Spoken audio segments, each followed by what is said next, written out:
আজকের দিন, আজ 18ই সেপ্টেম্বর।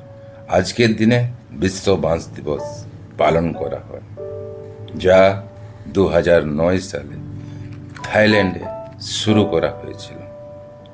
বাঁশের গুরুত্ব এই যে বাঁশ অনেক জলদি বড় হয়ে যায়, এর জন্যে আমরা এর থেকে অনেক বেশি অক্সিজেন পাই। আবার বাঁশ কার্বন ডাই অক্সাইডকে শোষণ করে নেয়, যার ফলে আমরা বায়ু প্রদূষণ থেকে অনেকটাই বেঁচে যাই। বাঁশে জ্বালানির কাজে ব্যবহার করা হয়, আসবাবপত্র তৈরি করায়, বস্ত্রশিল্পে ব্যবহার করা হয়, কাগজ শিল্পে ব্যবহার করা হয়।